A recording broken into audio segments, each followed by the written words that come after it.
Welcome, greetings, and thank you for stopping by, fellow fans of Clash of Clans. It is your host, Galadon, and it is episode 19 of Clash of Clans No Cash Clash. I'm super excited to be here. Please, if you have a moment, do take that second that it takes to hit the subscribe button, turn on notifications, make the like button happy by depressing it, and we're going to get into an amazing speed build of a Town Hall 7 base and so much progress today. Let me tell you guys, I am playing this account as often as I possibly can, and although I've admitted it's my favorite account, the Gem to Max series still happens, so I would love it if you guys get an opportunity to get down there and use the creator code. In settings, you click more settings, you scroll to the very bottom, I call it the Clash of Clans basement, and there's a green button, it says enter code. You type in Galadon, then it costs you nothing, but Supercell sends me a 5% commission on what you are spending on packages and gems. So it's a nice way to give back to the creators. Thank you to Supercell. Thank you guys for using it. And of course, I do give back 10% to charity and to the viewers as well. Over $1,000 in gift cards given away last month. More coming immediately. Make sure you stop by a live stream. Okay, let's get into it. This is it. Town Hall 7. We've got all of the structures down except for the Barbarian King. Okay, so everything else is down. So what I'm going to do is use a gold mine to count as this is a Barb King. All right, so the gold mine will be a Barbarian King. We will get him placed. Like I said, it's going to take less than a day because my Dark Elixir rating strats are amazing. Get ready, it is OP. I gather so much Dark Elixir so quickly that, well, yes, it's the focus point of the Town Hall 7 base. This is the most important structure to protect. You want to upgrade that Barbarian King. The rest of your Clash career is going to be focused, for the most part, around getting Dark Elixir up until finally you have maxed out heroes. And that is, trust me, years away for us free-to-play players, but I know many of you have already done it.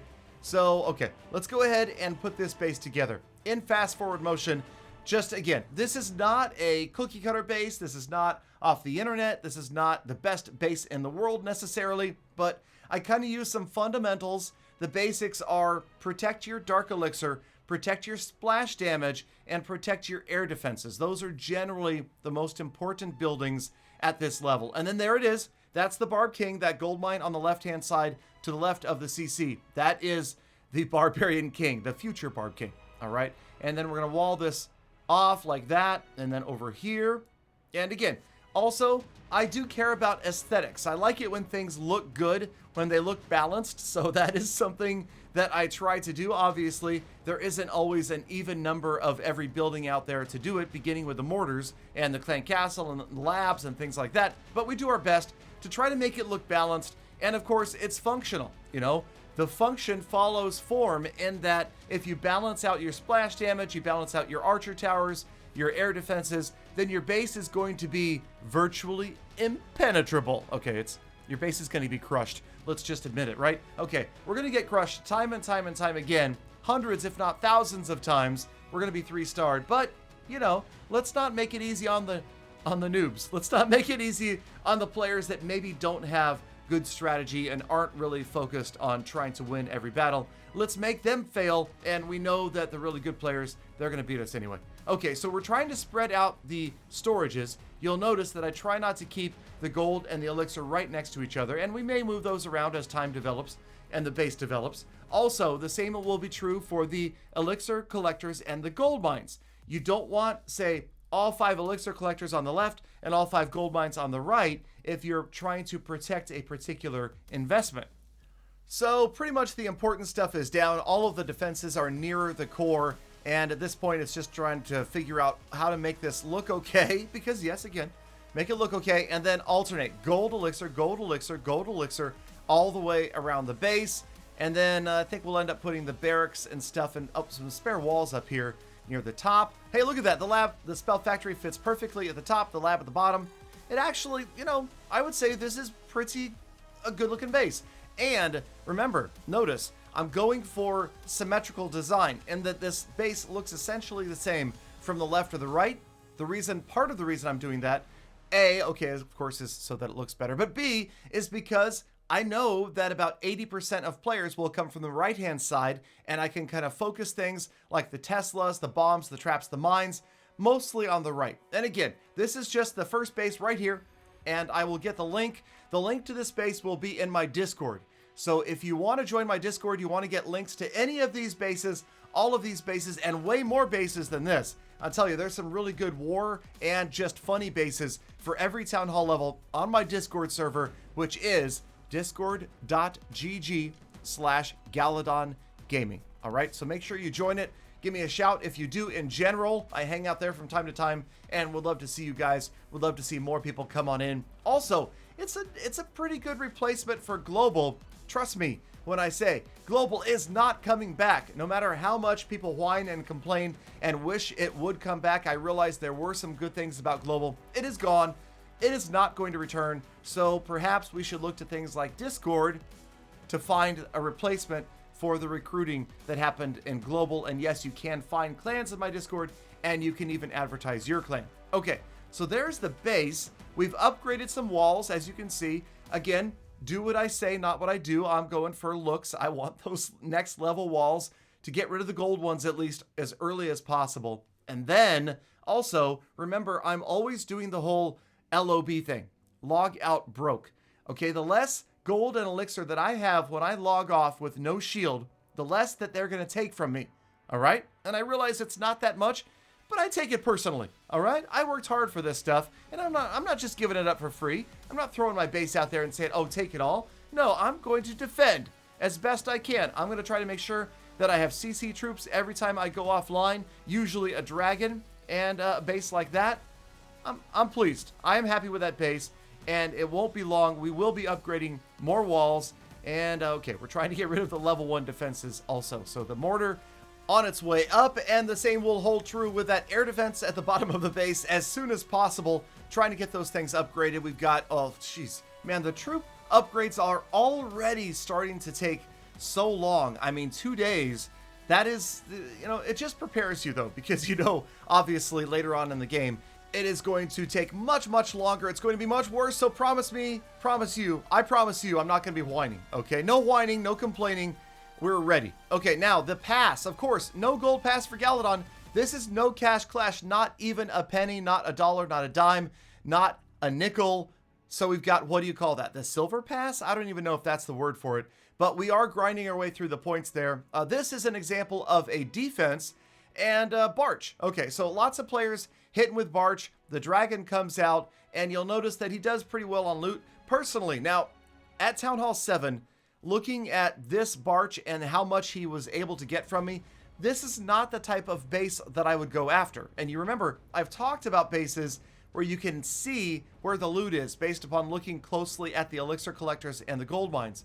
So make sure you do that. Reference the older No Cash Clash video if you're not sure, and you'll do much better with Barch, because Barch is meant for bases that are neglected, bases that are left uncollected. Okay, so we've got the barracks upgrading, camp upgrading. We're trying to get that camp to level 6. We've got a few more items here that are still level 1. Nice short upgrades. So we're just coming and going really quickly. We're just logging on for a few minutes, taking off. The armies take 15 to 30 minutes to train as well. So throughout the day, as I'm making videos, I'm playing other games, I'm getting ready for live streams, I'm doing stuff like this. In the meantime, maybe I'm out and about. I set reminders for myself. I pop back in, get a builder going again, and get another upgrade. Or perhaps another army trained. This is the army that I've been using early Town Hall 7. And I plan on switching to a more Barch-based army shortly. But for right now, this is the army, and yes, with the barracks down, it does take a lot longer to finish training. So, we had, if you remember a couple of days ago, that giant event where if you attacked with giants, you would get a bunch of rewards. So we used our one and only training potion from the free pass.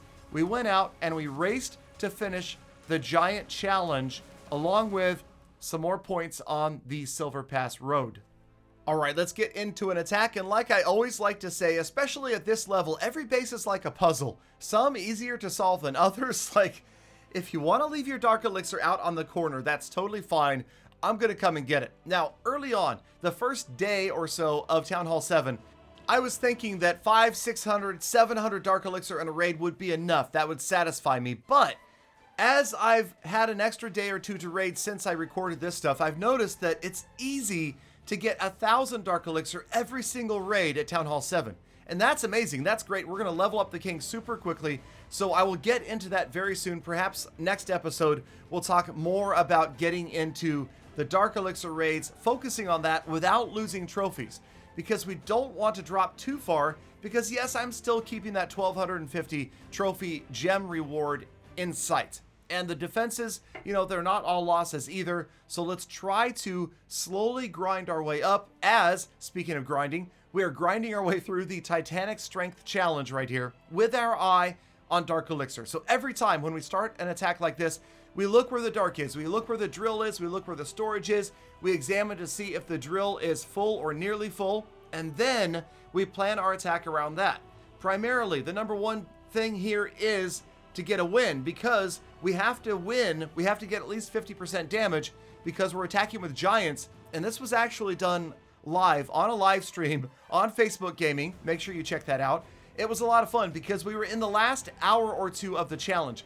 We were actually close to running out of time, so it was cool. It was kind of exciting to beat the clock and, of course, make sure we pick up the win. We picked up every single drop of Dark Elixir off of this guy, and the giants roll their way through the base. Some bases easier than others, obviously. And yeah, the giants, man, super strong.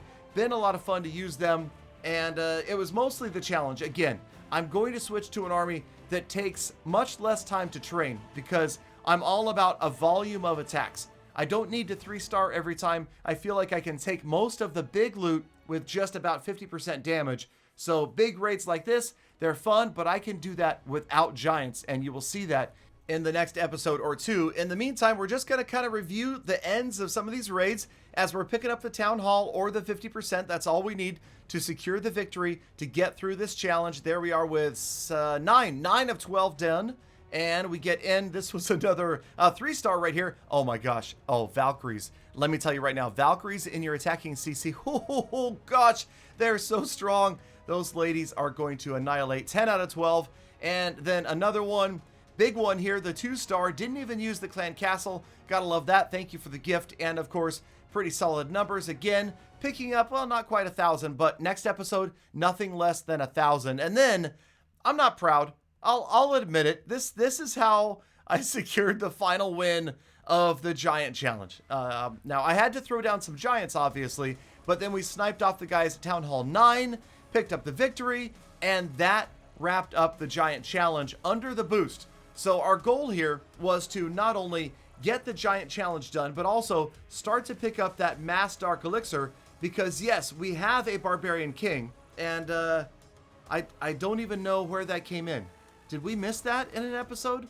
I don't know, but there's a Barb King. Okay, so I'm rolling through this so fast, you guys. We're going to be on Town Hall 8 before you know it, okay? It's exciting. I'm loving it. I am playing this constantly, and that's the goal, to get to the big town halls and play with the big boys like you that have made it free to play so much further than I have. Next up, construction reduction. We will do a little builder base play as well. Thank you guys, as always, for sticking around all the way to the end of the episode. You are the true Galafam, and I think about and appreciate every single one of you every single day, so get out there, make the best of the rest of your day, be kind to people, animals, and the planet, and I'll see you back here again tomorrow for more Full Attacks.